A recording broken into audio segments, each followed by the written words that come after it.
बिस्मिल्लाहिर्रहमानिर्रहीम। अस्सलाम वालेकुम। लाखों करोड़ों दरूद सलाम मोहम्मद मुस्तफ़ा सल्लल्लाहु अलैहि वसल्लम और आले मोहम्मद पर। एक अमल है बहुत ही ज़्यादा ताकतवर और बहुत ही मजबूत तरीन अमल, बार बार का आजमाया हुआ, और इस अमल से पूरी दुनिया फ़ायदा उठा रही है।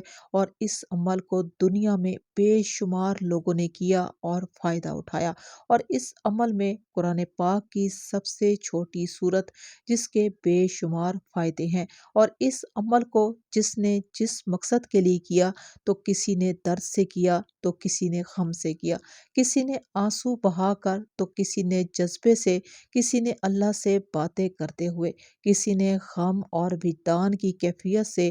फ़र्ज नमाज के बाद हर लम्हा कबूलियत का होता है, और इस लम्हे दुआएं कबूल होती हैं, फरियादें पूरी होती हैं, आसें उम्मीदें बराती हैं। ये लम्हा बहुत ही ज़्यादा कबूलियत का लम्हा है हर फ़र्ज नमाज के बाद। और ये हद से ज़्यादा कबूलियत का लम्हा है, बहुत ही ज़्यादा। सूरत यासीन और सूरत कौसर जब पढ़ी जाए, वैसे तो जिसने भी इस अमल को किया, इसको फ़ायदा हुआ। बहुत नफ़ा उन लोगों को होता है कि अगर इन दोनों सूरतों को इज्तमाई बैठ कर किया जाए, तो आप सोचें कि कितना फ़ायदा होगा। और उस फ़ायदे पे यकीन हो, और इस अमल को करने के बाद 100% यकीन हो कि मैंने अल्लाह से जो कुछ मांगा, जिस मकसद जिस हाजत के लिए मांगा, वो इंशाल्लाह कबूल है और कबूल है। अगर आप अमल करते हैं लेकिन यकीन नहीं करते, तो इस अमल की तासीर ख़त्म हो जाती है। अगर आप अमल करते हैं और इस अमल पे शक करते हैं, तो शक अमल की ताकत को ख़त्म कर देता है। इसमें 100% यकीन होना लाजमी है। यकीन ना हो तो इस अमल को करने का आपको कोई भी फ़ायदा नहीं होगा। अगर आप इस अमल को करते हैं और ये यकीन कर लेते हैं कि मैंने अल्लाह ताला से तन्हाई में जो भी कुछ मांगा, वो मेरा हर सूरत कबूल है और मेरी दुआएं कबूल हैं। और सोचना ये है कि इस अमल को करने के बाद दुआ कौन सी मांगनी चाहिए। बस इतना यकीन होना चाहिए कि मैंने अल्लाह से जो कुछ भी मांगा, वो हर हाल में कबूल है और हर हाल में कबूल होगा। सूरत यासीन, सूरत कौसर हर तंगी से निकालती है, हर मुश्किल से निकालती है, हर नाकामी का इलाज है, हर परेशानी का इलाज है, हर नामुमकिन का इलाज है। और औलिया कराम फरमाते हैं कि सूरत यासीन और सूरत कौसर मुर्दों को भी नफ़ा देती है और ज़िंदा लोगों को भी नफ़ा देती है। सूरत यासीन जो इंसान नज़ा की हालत में हो, उससे भी फ़ायदा देती है। सूरत यासीन, सूरत कौसर कोई इंसान किसी तकलीफ़ में है, बीमारी की तकलीफ़ में या कर्ज़े की तकलीफ़ में, उसको भी नफ़ा देती है। कबूलियत के औकात, कबूलियत के लम्हात, इसमें बैठ के अल्लाह से मांगने, और मांगना क्या है, अल्लाह की बारगाह में हाज़िरी देना और हर हाल में कबूल करवाना कि अगर यकीन कामिल है। जब सखी की सखावत मौजों में हो, अरूज पे हो, और मांगे कि क्या मांगना है। ये सबसे अहम चीज़ है कि अल्लाह से हमने मांगना क्या है। तो फिर आप वो चीज़ अल्लाह के ख़जाने से मांगें, जो अल्लाह के ख़जाने में सबसे ज़्यादा कीमती है, और वो है ईमान। सबसे कीमती चीज़ जो है वो ईमान है। आप अल्लाह से ईमान मांगे, और अल्लाह पाक ईमान सबको नहीं देता। माल तो सबको दे देता है, लेकिन ईमान किसी किसी को देता है।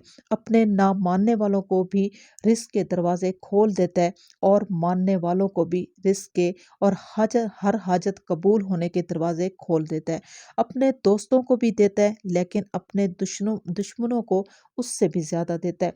बाज़ अपने दोस्तों को भी अल्लाह पाक बेपनाह देता है, जैसे अंबिया में से हज़रत सुलेमान, हज़रत दाऊद, हज़रत यूसुफ़ अलैहिस्सलाम जैसे सहाबा में से हज़रत Usman Ghani, Abdurrahman bin Auf, और बेशुमार सहाबा कराम और बड़ी बड़ी हस्तियाँ। अल्लाह इसलिए देता है کہ مومن یہ نہ سمجھے کہ ہمیں عطا نہیں کیا گیا۔ تو سب سے پہلی چیز جو اللہ سے مانگنی ہے وہ ایمان مانگنا ہے۔ ساری دنیا مل جائے گی، سارا مال مل جائے گا، ساری حکومتیں آپ کی مٹھی میں آ جائیں گی، اور اگر مانگا تو وہ ایمان نہیں ملے گا جو سب سے زیادہ قیمتی ہے، تو ہم گھاٹے میں رہ جائیں گے۔ اللہ سے سب سے پہلے ایمان مانگے۔ جو بندہ ساری عمر جو چیز اللہ سے مانگتا ہے اگر نہ ملی تو اللہ سچی طلب کی بنیاد پر وہ چیز آخری وقت میں عطا کر دے گا۔ اب میں بتاتی ہوں آپ کو وہ عمل جو کہ انتہائی طاقتور اور انتہائی مضبوط ترین عمل ہے۔ کرنا آپ نے کیا ہے کہ کسی بھی فرض نماز کے بعد آپ نے پرسکون ہو کے اللہ کی طرف متوجہ ہو کے بیٹھ جانا ہے، اور آپ نے پڑھنا ہے اول و آخر 11 مرتبہ درود ابراہیمی۔ یہ افضل ترین درود ابراہیمی ہے، اور ہر حاجت ہر مقصد کے لیے قبول ہی قبول ہے۔ پھر اس کے بعد آپ نے پڑھنے 2 رکعت نفل حاجت کے پڑھ کے، اور سب سے پہلے آپ نے پڑھنی ہے 3 مرتبہ سورۃ کوثر۔ سورۃ کوثر 3 مرتبہ پڑھنے کے بعد آپ نے پڑھ لینی ہے سورۃ یاسین 3 مرتبہ۔ 3 بار سورۃ یاسین پڑھنے کے بعد پھر آپ نے آخر میں 11 مرتبہ درود ابراہیمی پڑھ لینا ہے۔ اب یہ آپ کا انتہائی طاقتور ترین عمل جو ہے وہ مکمل ہو چکا ہے۔ کسی بھی حاجت، کسی بھی پریشانی کے لیے اور کسی بھی دعا کے لیے آپ اس عمل کو کر کے دیکھیں، آپ کی ہر دعا انشاءاللہ ضرور پوری ہوگی۔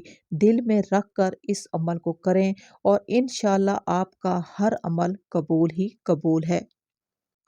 آخر میں اس دعا کے ساتھ کہ اللہ تعالی ہم سب کو ایمان اور عافیت والی زندگی نصیب کرے۔ اگر آپ کو میری یہ ویڈیو اچھی لگی ہو تو میری آپ سے ریکویسٹ ہے کہ آپ میرے چینل کو سبسکرائب کر لیں، میری ویڈیو کو لائک اور شیئر ضرور کر دیں۔ اسی کے ساتھ ہی میں آپ سے اجازت چاہوں گی۔ اللہ حافظ۔